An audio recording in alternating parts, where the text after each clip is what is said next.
Your plan.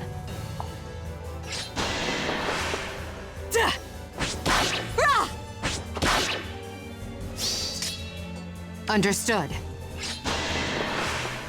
Ha!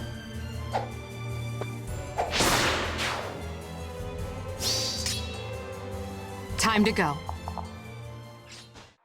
As you just saw, Legendary Edelgard's Raging Storm B skill does indeed work with Galeforce. Gonna be honest, didn't think they would let it happen, but the Mad Lad devs said screw it, why not? In 3 houses, Edelgard could actually chain Raging Storm over and over until Amir broke, so having it work with Galeforce in Heroes is kinda neat. Today I wanted to talk about this interaction because I definitely did not think it was gonna work, but here we are. Since we also know Legendary Edelgard's stats, I want to do a little bit of a re-evaluation because she turned out a bit differently than I thought, and her stats do open her up to more build diversity. I think it's worth discussing since many thought Legendary 80 was gonna be more simplistic, but should you wish, I do think she has other fun, viable builds. First, let's discuss the Raging Storm plus Galeforce interaction. With this combo, Edelgard can give herself 3 actions in 1 turn without a dancer. No other unit in the game can do that, and even though she has an armor unit, she can get 2 movement from her new Armored Stride C skill or the usual Armor March buff.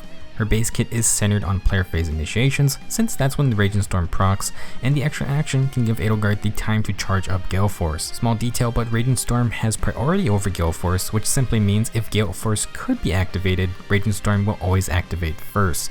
This is to prevent you from using Galeforce first and then being able to work on recharging it. That said, assuming you pull off the full 3 actions in 1 turn and the last action is an attack, you will start recharging Galeforce anyway. If you want a super simple basic scenario to pull off this combo, Edelgard most likely needs Heavy Blade. Her first attack would give 2 cooldown, and with Raging Storm she can guarantee another attack, so that's 4 cooldown. To get that last cooldown point, Edelgard would just have to tank 1 attack from the enemy, and unless she gets a full one-shot KO, this shouldn't be an uncommon occurrence. With 5 cooldown, Galeforce then procs, allowing Edelgard to make her 3rd action. Now while this is a pretty generic situation, things can get a hell of a lot more complicated. For example, if you can give Edelgard just -1 cooldown reduction from any skill, she doesn't need to take a hit from the enemy and can instead focus on just getting off 2 Heavy Blade attacks. Quicken Pulse and Legendary Hector's Osseous Pulse are good examples of just that one-time cooldown reduction, which may be all you need, especially for a PvP game mode. Valoria can grant -2 cooldown thanks to her ally support based effect, and she can just smite Edelgard into battle. A Slang Axe is also a possibility, but one of Amir's strongest traits is preventing a follow-up, which can keep Edelgard alive and healthy. It could work fine if Edelgard is attacking ranged enemies or squishy one-shottable targets, since she can just KO 1, proc Raging Storm, then KO a second one, and Galeforce is going to be ready thanks to Heavy Blade. In the future, be on the lookout for any weapons or skill effects that grant cooldown reduction to allies. Dual Alphonse's dual skill gives infantry allies -2 cooldown on demand, so we could see an armor version of that. So is this Raging Storm plus Galeforce combo busted or broken? It is indeed very cool, but it is still susceptible to guard based effects. A big benefit of Raging Storm is that you already get to move again with no worry of charging any special. I would also say that this combo is pretty much focused on one big play of the game ending turn. In PvP, you could definitely end things in 1 turn if a unit is moving 3 times with no dancer, but is Edelgard actually killing 3 different units or using an action to finish off 1 enemy? I think that is a concern since a good Galeforce unit is ideally able to take out 2 targets in 1 turn, and if Edelgard is doing the same thing in 3 actions, is that really much different? Personally, I do think Raging Storm plus Galeforce can find a hilarious niche if you can support Edelgard with things like a fellow Galeforce unit or just Wings of Mercy units in general. If that 3rd action allows Edelgard to hop her way over to a squishy backline unit, then sure, it's probably worth it.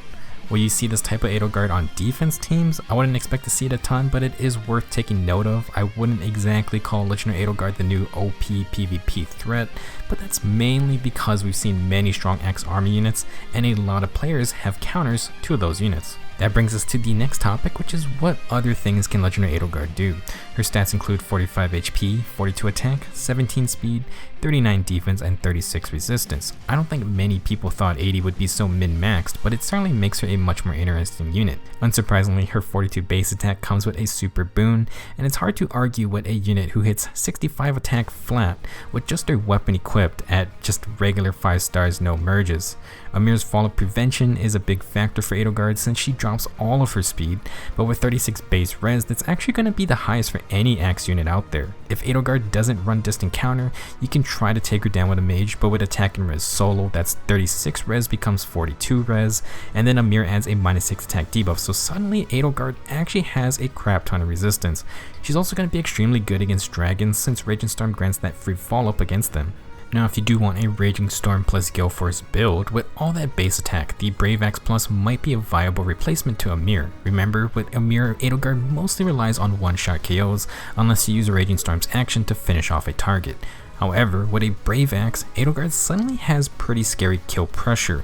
Think about it, initiate with the Brave Axe, KO a target, Raging Storm procs, KO another target. Without Heavy Blade, that could be 4 cooldown charges, so just having Quicken Pulse would have Galeforce ready.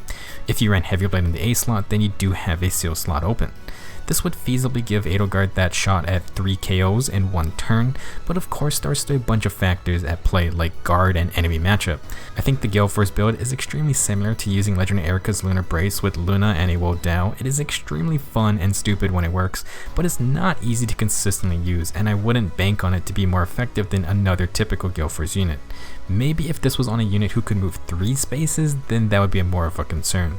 Now, besides just running at the entire enemy team, I do think Legendary Edelgard can run an effective tank setup with all her base resistance plus the attack debuff and follow prevention from Amir. This Edelgard could run distant counter very well. DC plus Raging Storm would kinda give you some mixed phase usage, and you could tack on the Quick Repose Sacred Seal. We could also get rid of Raging Storm in favor of Special Fighter. I'm guessing it's no surprise why Nagi is being run with Legendary Edelgard because she can run her distant counter plus Special Fighter set. Instead of Galeforce, Edelgard can just run Noontime or Aether and play the more standard defensive armor role.